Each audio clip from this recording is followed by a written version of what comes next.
Charlotte's Web, Chapter 11, The Miracle. The next day was foggy. Everything on the farm was dripping wet. The grass looked like a magic carpet. The asparagus patch looked like a silver forest. On foggy mornings, Charlotte's Web was truly a thing of beauty. This morning, each thin strand was decorated with dozens of tiny beads of water. The web glistened in the light and made a pattern of loveliness and mystery like a delicate veil. Even Lurvy, who wasn't particularly interested in beauty, noticed the web when he came with the pig's breakfast. He noted how clearly it showed up, and he noted how big and carefully built it was. And then he took another look, and he saw something that made him set his pail down. There, in the center of the web, neatly woven in block letters, was a message. It said, "Some pig." Lurvy felt weak. He brushed his hand across his eyes and stared harder into Charlotte's web. "I'm seeing things," he whispered. He dropped to his knees and uttered a short prayer. Then, forgetting all about Wilbur's breakfast, he walked back to the house and called Mr. Zuckerman.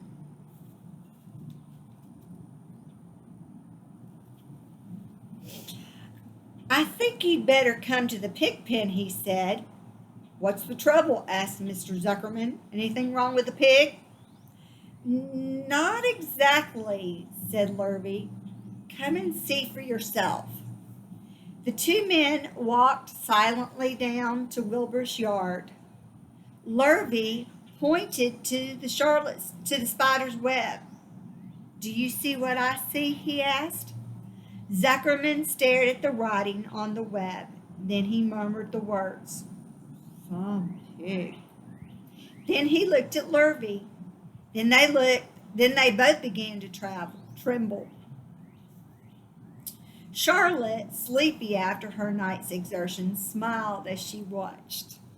Wilbur came and stood directly under the web. "Some pig," muttered Lurvy in a low voice. "Some pig," whispered Mr. Zuckerman. They stared and stared for a long time at Wilbur. Then they stared at Charlotte. "You don't suppose that spider," began Mr. Zuckerman, but he shook his head and didn't finish the sentence.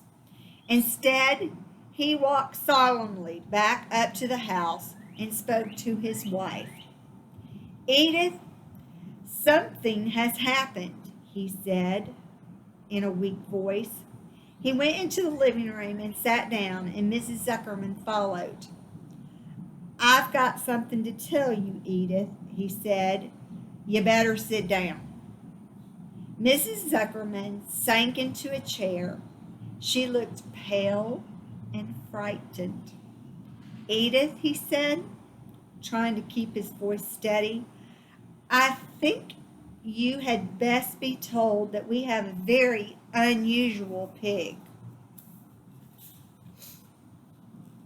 A look of complete bewilderment came over Mrs. Zuckerman's face. "Homer Zuckerman, what in the world are you talking about?" she said. "This is a very serious thing, Edith," he replied.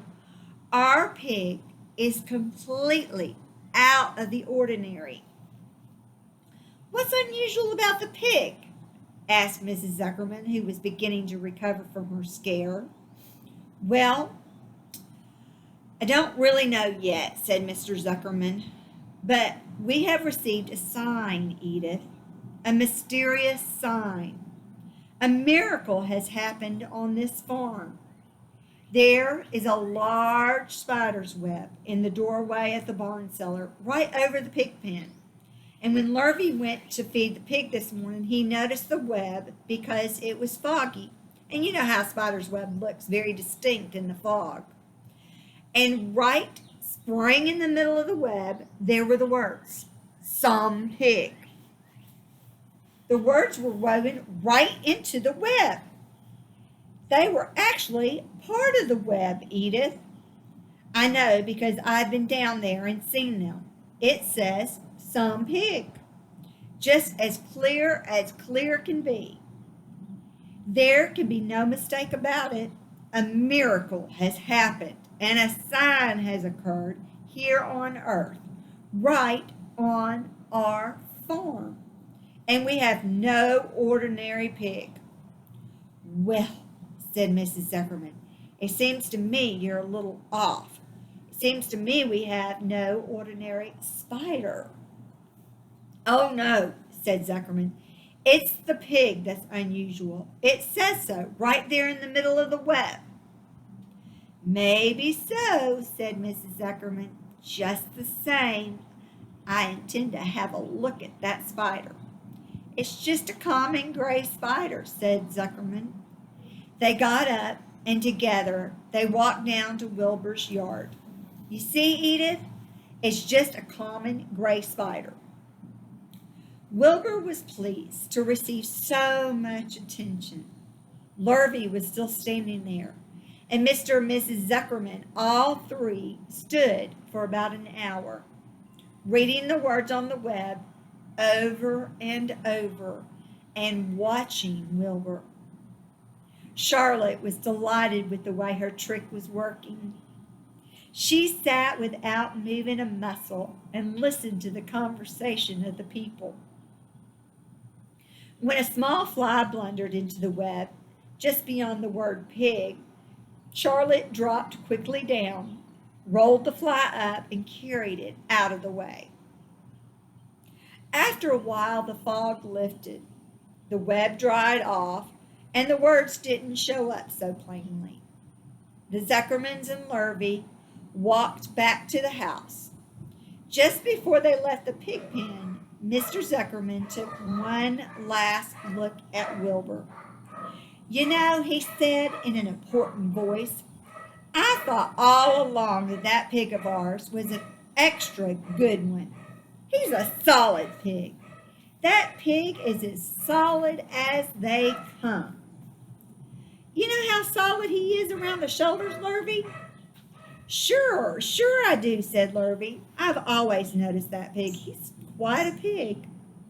"He's long and he's smooth," said Zuckerman. "That's right," agreed Lurvy. "He's as smooth as they come. He's some pig." When Mr. Zuckerman got back to the house, he took off his work clothes and he put on his best suit. Then he got into his car and drove to the minister's house. He stayed for an hour and explained to the minister that a miracle had happened on the farm. "So far," said Zuckerman, "only 4 people on earth know about this miracle. Myself, my wife Edith, my hired hand Lurvy, and you." "Don't tell anybody else," said the minister. "We don't know what it means yet, but perhaps if I give thought to it, I can explain it in my sermon next Sunday. There can be no doubt that you have the most unusual pig. I intend to speak about it in my sermon and point out the fact that this community has been visited with a wondrous animal.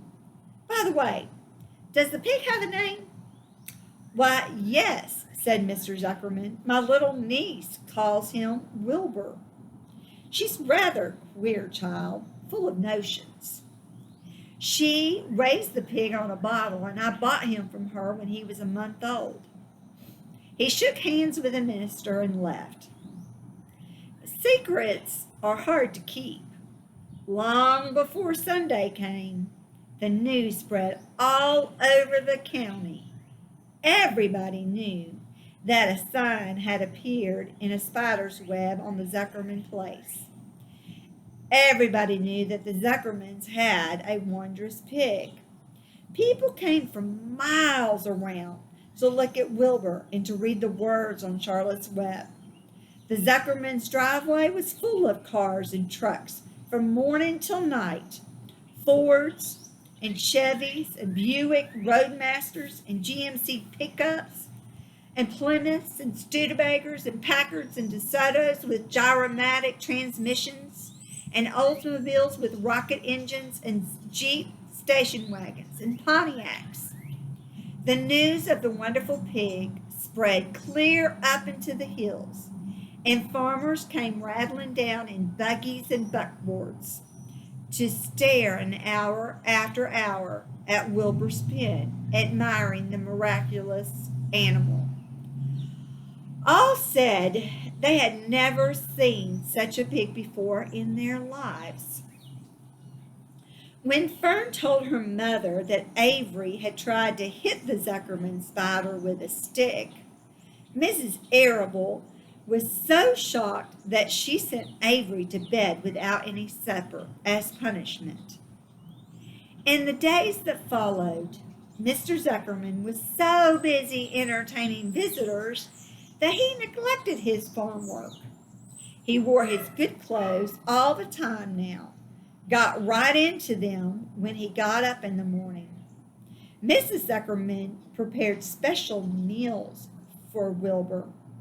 Lurvy shaved and got a haircut, and his principal farm duty was to feed the pig while people looked on.